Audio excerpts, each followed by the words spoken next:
Hello, you sentient ball of stardust. My name is Kasey Davis. I'm a therapist and I'm an author of the book How to Keep House While Drowning, where I talk about ways to make it a little bit easier to take care of yourself when you're overwhelmed, stressed, have mental health issues, physical health issues, or maybe you're just in a hard season of life. Maybe you're looking for a place that you can come and listen to some practical advice. This is a podcast for all of the self-help rejects. We're going to talk about skills for survival and self-kindness. And I'm going to leave the pop psychology at the door. I promise not to tell you to meditate or to journal.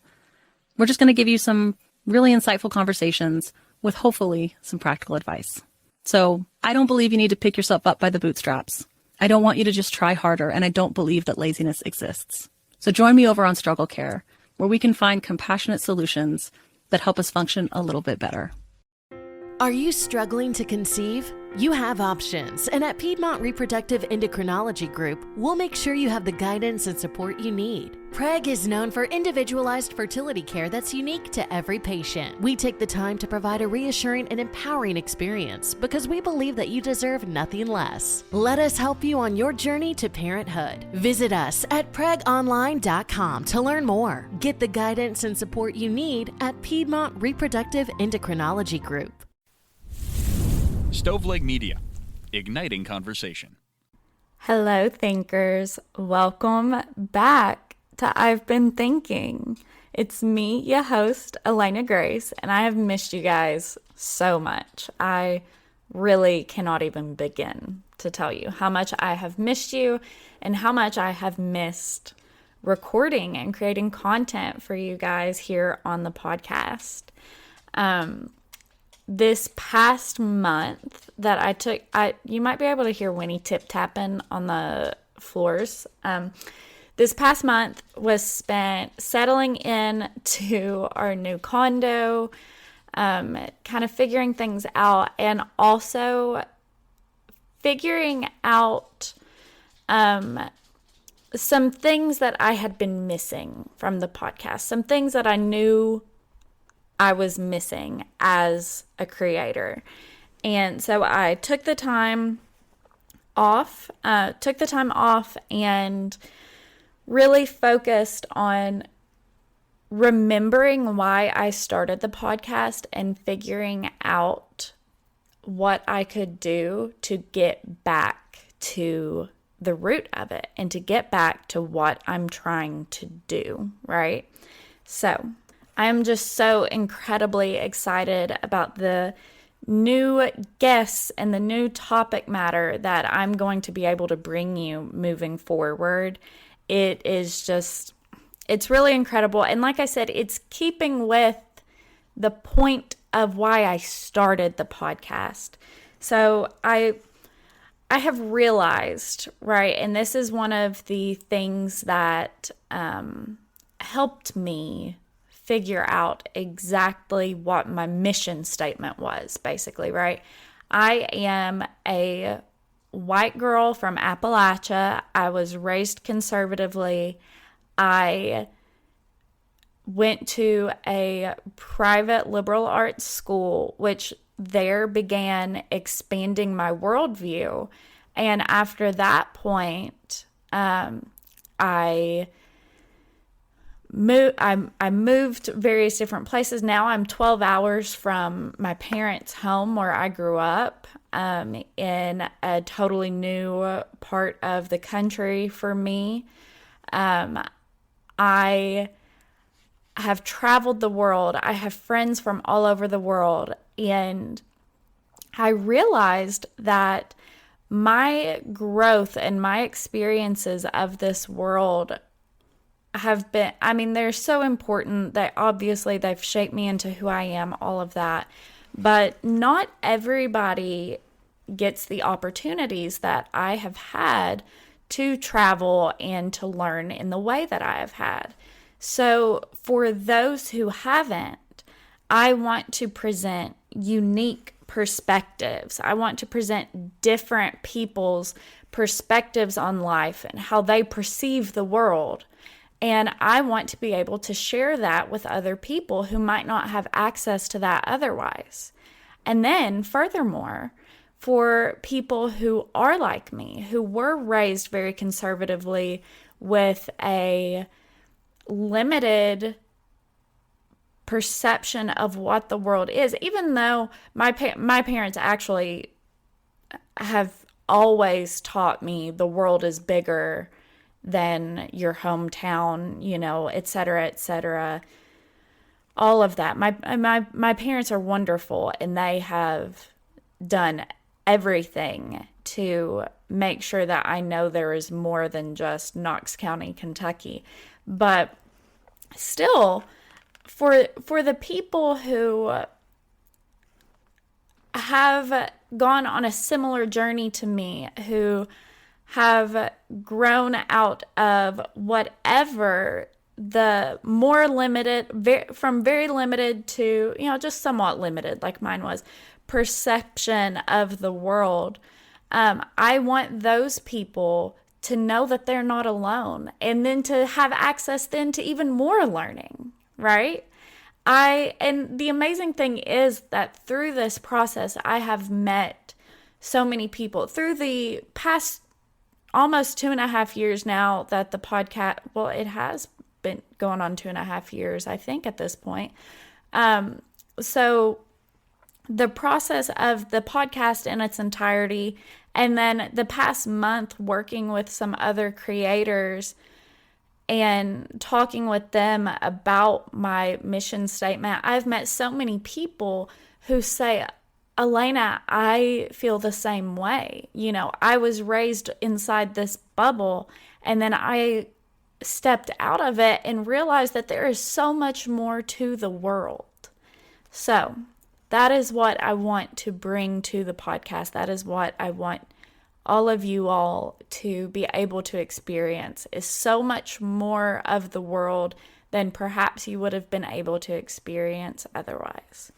So today's episode is with my friend Kasey Carroll. She is an angel. If you have listened to the podcast for a while, back in the fall of 2021, she and I did an episode together about witchcraft and the traditions of the craft in Appalachia, and how pagan and witchy traditions are very relevant to Appalachian culture. So today, in today's episode, Kasey and I talked about Imbolc, the pagan festival of light and the return of the sun and fire and the goddess Brigid. And you will learn more about that in today's episode. And also you can learn more on the blog, I'veBeenThinkingPod.com.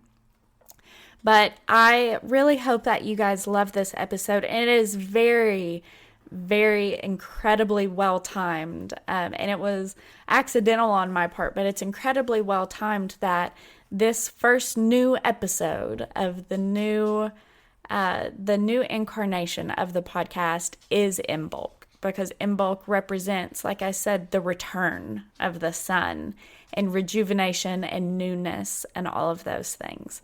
So I hope that you all enjoy this rejuvenated new version of I've Been Thinking Pod, and I hope you enjoy this episode with Kasey Carroll.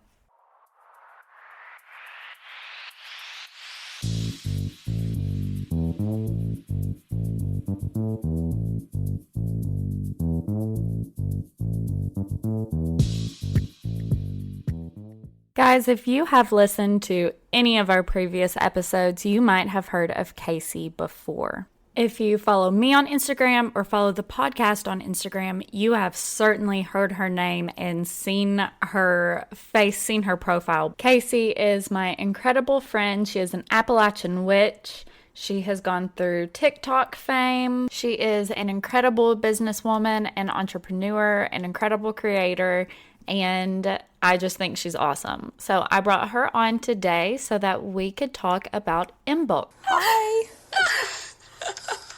Kasey, I am so excited to have you back on. It's always a pleasure. I'm super excited. I am so glad to hear that. So let's go ahead, introduce yourself, just a little summary, just for anybody who hasn't met you before. Super, super hard thing to do to introduce yourself. My name's Kasey. I'm originally from Carter County, Kentucky. It's a big county, but just a tiny little town called Olive Hill. I was raised in a holler, and I've kind of the past 10 years been walking my own little spiritual path. Got into the craft. I've been rediscovering my roots and my heritage, and I'm just trying to maybe help others with theirs as well. That's kind of been a passion of mine, is helping other people along their spiritual journey. And that is how we really came together, because that's something that I'm really passionate about, is not only my own spiritual journey, but being connected with my ancestors and my roots. And then that's kind of how I found you on social media, and why I have felt so connected and attracted to you, I think. Oh, I'm glad that the universe pulled us together. It's really cool. Me too, sister. So today, like I said, we want to talk about Imbolc, right? And with the whole revamp of the podcast that we've been working on, I really want to focus on giving people new ideas and new perspectives, which I think is what I've been doing in the content I create. But now I'm making sure that I do it in a much more intentional and focused way. So since this week is actually Imbolc, we're actually recording on Imbolc Eve, I wanted to ask you on to really discuss and talk about some of the ways that, whether you're a practicing pagan or genetically Celtic or whatever, or none of the above, how Imbolc can be applied to your life, and you can still, some perspectives on how you can still use it as an inspiration and a jumping point. Yeah, so really it doesn't matter if you're pagan, you're not pagan. I think Imbolc can hold space really for anyone. I think this year for me it's going to be a really emotional journey, because I don't know if I speak for everyone, but or if you believe in astrology, but I think everyone can kind of agree that we're going through this transition period, and astrologically speaking, we've had these Plutonian cycles and these Saturnian cycles. So anytime you're talking about that, you're dealing with death, and you're dealing with transformation and the end of cycles. And that can be very painful and very hard for a lot of people to go through. And I know almost everyone around me has been impacted by it in some way. So when you're talking about Imbolc, you're talking about, it's the midway point between winter and spring. So it marks that winter is halfway over. And anytime you're talking about winter, you're dealing with themes of death once again. And it's all about planting the seeds and sowing what we want to sow in our lives. We're talking about the Celtic goddess Bridget, who is the goddess of fire. So it's talking about bringing back the spring, bringing back the fire in our lives. So when we're talking about that, we're talking about what we want to cultivate, but we're also talking about planting the seeds of what is to be. But we also have to sit and think of what we're sowing and what crops we want to yield in our lives. But sometimes you also have to take it from the perspective is, what do we no longer want to cultivate? What are we no longer going to tolerate? What do we want to stop doing? So I think this Imbolc is a good time to be thinking about that. No, so I think that is an absolutely perfect summary of really what Imbolc is.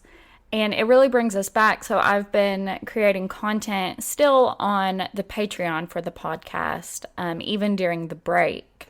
And this morning, Tuesday morning, I actually dropped a new video where I was talking about Imbolc, and what I do on Patreon is video content. So I dropped a new video where I'm talking about Imbolc and the history and ways to celebrate. And just some ideas on how to work it into your life, whether you practice or not.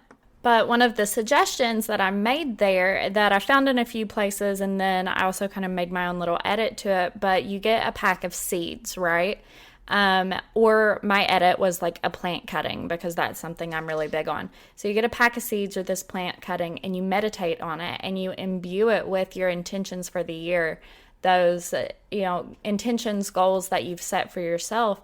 And then you pot it, or you put it into a jar to propagate it. And as you nurture that cutting, it's reminding you that you also have to nurture your goals and your intentions in order for them to manifest. Absolutely. And I love that. I also love cutting the dead, because we're right now in this cycle, what we're going through astrologically, or really you can just see the themes everywhere. We are releasing and we're cutting that which no longer serves us. All around me, I see people that have lost people, friends, their relationships are going through changes. If you can make it through this cycle, you're steadfast, but there's just a lot of change going on. But just be mindful as to what this is teaching you, and that's with Imbolc. Make sure you are planting the seeds in your life of what you wish to have, and allow yourself to have it. And make sure that we are releasing people and things that are harmful to us and no longer serve us, and put up those boundaries.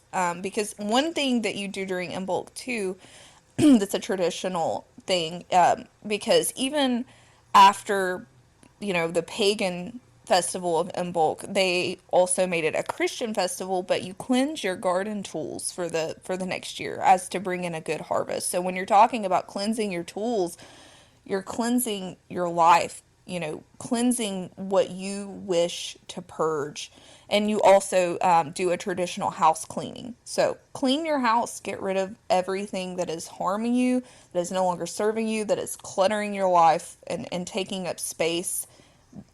Make sure that we are doing that and being mindful of that. I don't know about you, but I've definitely been seeing these themes of death in my life, and it's been very hard. I've been a hermit, mainly, just trying to grow and cultivate myself, and it's been painful. It's been like a guttural pain. I don't think I've ever experienced so much loss at the same time, but I have also been doing things for myself that I normally wouldn't. Saying no, removing people from my life that don't serve my highest good, and doing really just a total reconstruction of myself. So this Imbolc, that's definitely what I'm going to be doing, is cultivating the seeds of what I want, and thinking about what I no longer want, and what I can do to make that better. So this year, it's going to be hard, but take no prisoners. This is your life.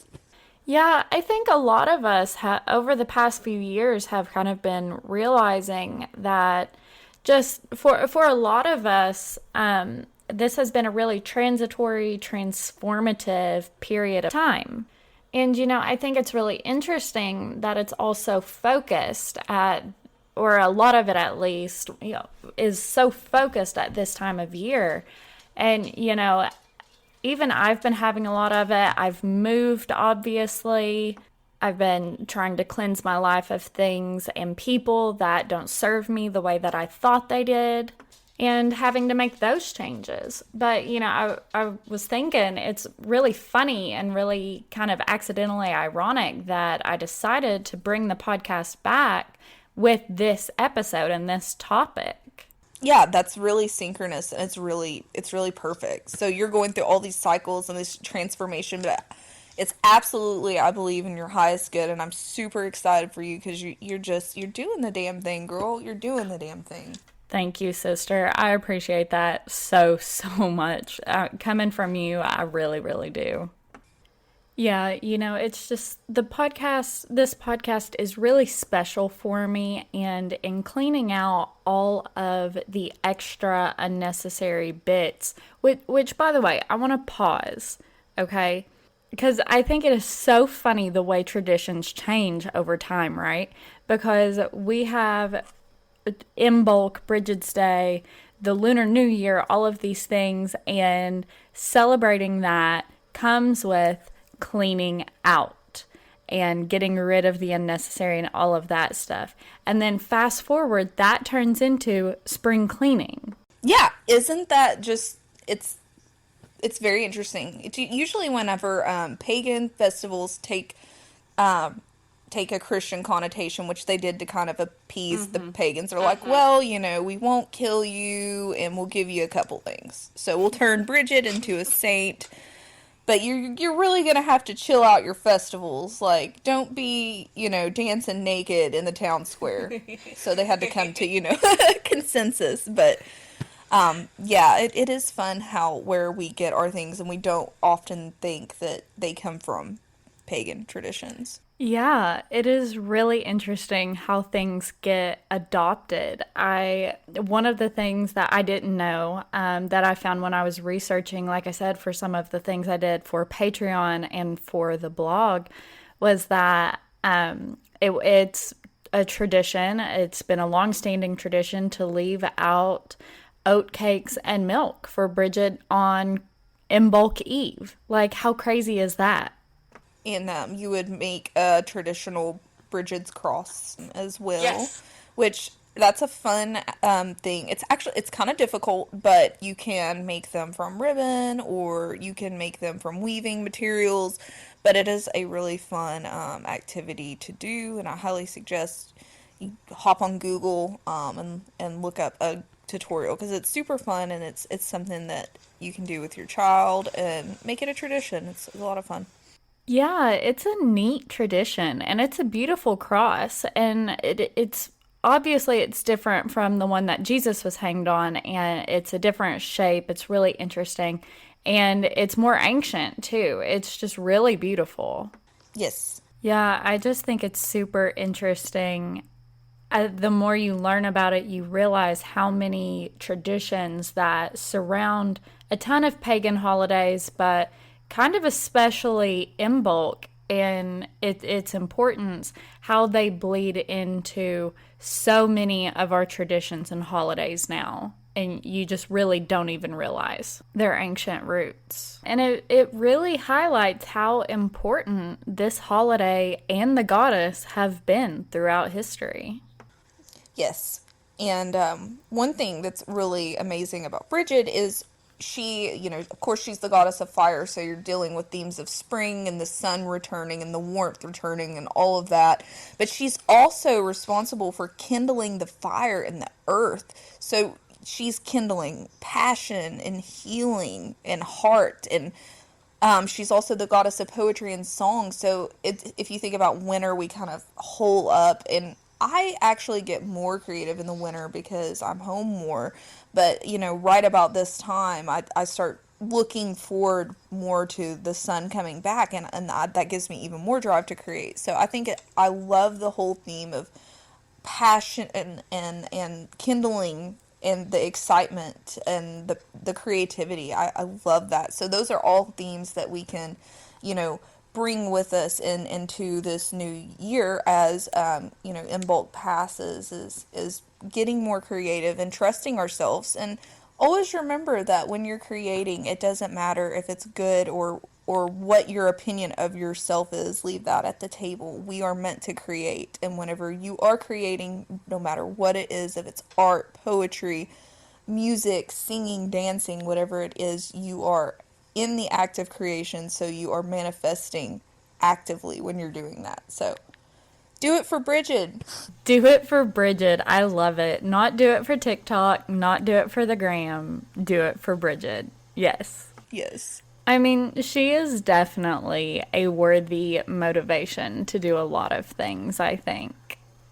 And listen, she is my favorite goddess. Like, I do not feel fear saying that. I have to send you a picture of a painting that I did inspired by her in college. I think you'll love it. Oh, that's really exciting. Yeah, I can't wait to see. I will be honest, like, I will toot my own horn here. That is one painting that I will say, like, I am proud of. It is beautiful. Like, I love it. My mom has that hanging in her house. It was my papa. He loved that painting. It was like his favorite painting. I love it. I truly will toot my own horn. It is beautiful. But I love that you're actually patting yourself on the back. So many artists are way too hard on themselves. Oh, I am so hard on myself, but that is just one of the few ones that I will admit to it being good. You have to always admit, because it doesn't matter, because you made it. It's good. You are a creator. It's true. You're right. And, going back to Bridget, going back even to Christianity, we are made in the image of a creator, or we are made to create. And really, that is the purpose of life, however you want to look at it. Creativity is the point of being here and is what makes it worth it. Yes. One of the things that has really kept me going over the past few months, dealing with a lot in my own personal lives, is this passion of creativity, because it's almost like an exorcism. It gets all of the negativity out of you and puts it somewhere else that it can serve you better. Yeah. Wow. Yeah, and that really is, in a sense, I guess, kind of what Imbolc is it's the exorcism of the darkness and the dead and all of those things, and the welcoming in of the newness and the light and the sun and the hope. Yes, exactly. And these are all themes that we need to take with us. There's Imbolc on, the festive level and what you do to celebrate it. But we have to take those metaphors with us to heart, and really throughout the year, and really, like I said, planting those seeds, kindling those fires of passion and joy in yourself. And really, this year, really think about what makes you happy. Are we making others happy? Are we living to serve other people? Are we living for ourselves? Are we living for the internet? What makes you happy? Really think about those themes as we go into this next year, guys. Because I think more and more of us are questioning what is making us happy. You can see it happening with the Great Resignation. You can see it in global themes as well. But what makes you happy? And cultivate less of what doesn't make us happy.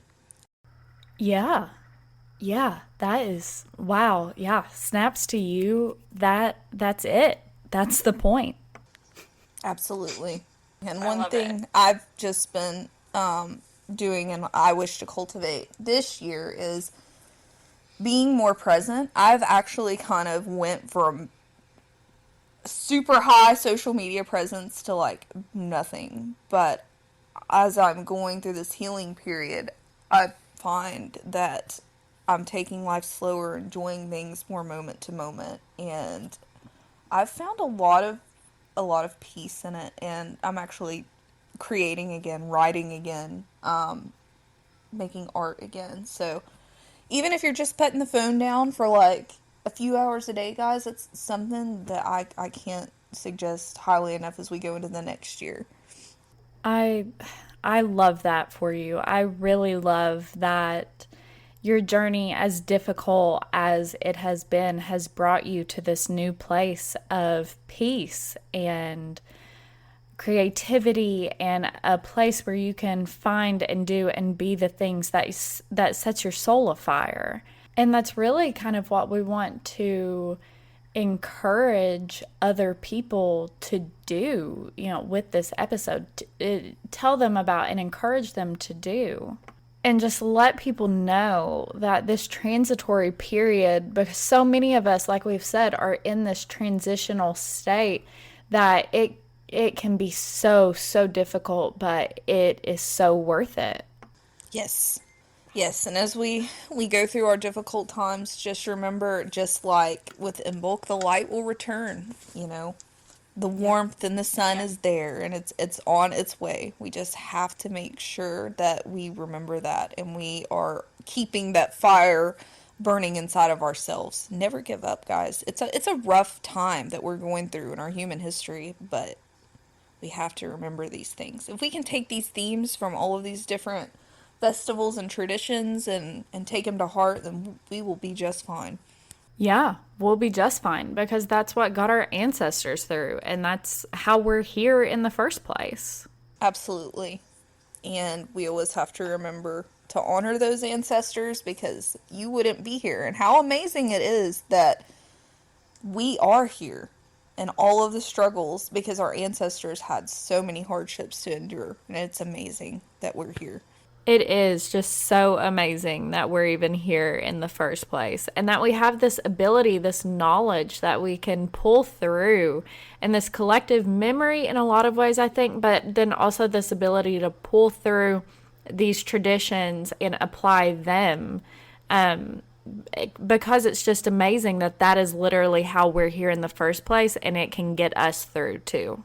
Yes, absolutely. Kasey, I just want to thank you so much for coming on. I'll always thank you. Of course, I'm more than happy to. I always have a good time. I love talking to you. So much fun. Oh my gosh, I love talking to you too. And I just love hearing and being able to share the things that you have to say and your perspectives on the world. I think that they're really important. Oh, bless. Okay. Tell us, do you have anything you want to plug? I know you're taking a break from social media, but do you have anything you want to share? Any social media you want to plug? In anything like that? So right now I am focusing on my art and I'm working on an art series. If you care to check it out, it will probably be done, if I had to guess, sometime in spring, but I don't ever release my stuff until it's done. So you can follow me on Instagram at It's Dahlia Noir, altogether, ITSDAHLIANOIR, or on TikTok. I will probably make a return at some point.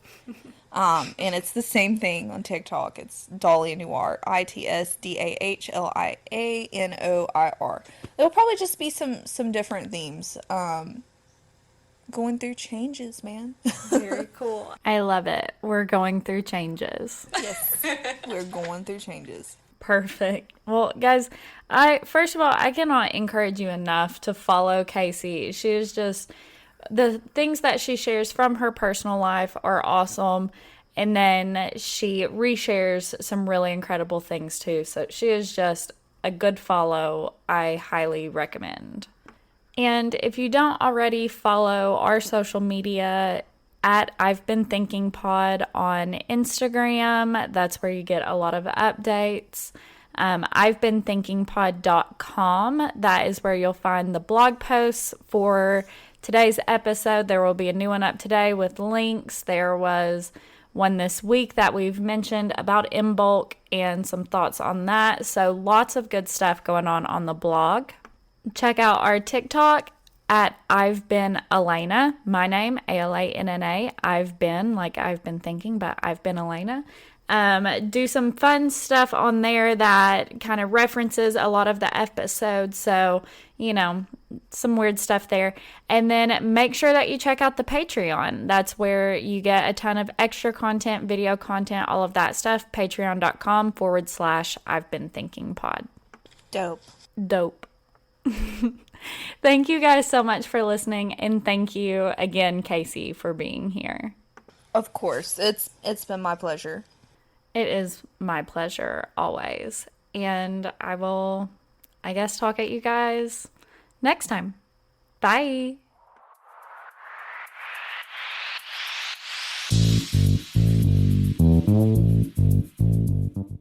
Hello, you sentient ball of stardust. My name is Kasey Davis. I'm a therapist, and I'm an author of the book How to Keep House While Drowning, where I talk about ways to make it a little bit easier to take care of yourself when you're overwhelmed, stressed, have mental health issues, physical health issues, or maybe you're just in a hard season of life. Maybe you're looking for a place that you can come and listen to some practical advice. This is a podcast for all of the self-help rejects. We're going to talk about skills for survival and self-kindness. And I'm going to leave the pop psychology at the door. I promise not to tell you to meditate or to journal. We're just going to give you some really insightful conversations with hopefully some practical advice. So I don't believe you need to pick yourself up by the bootstraps. I don't want you to just try harder, and I don't believe that laziness exists. So join me over on Struggle Care, where we can find compassionate solutions that help us function a little bit better. Did you miss your deadline to renew your Medicaid coverage? You can still send your completed annual review form to Healthy Connections Medicaid. You may be assigned to another health plan, but you can ask to come back to First Choice within 60 days of renewed Medicaid eligibility. It's your family. It's your choice. First Choice is the right choice. Renew and choose us. Visit selecthealthofsc.com/renew to learn more.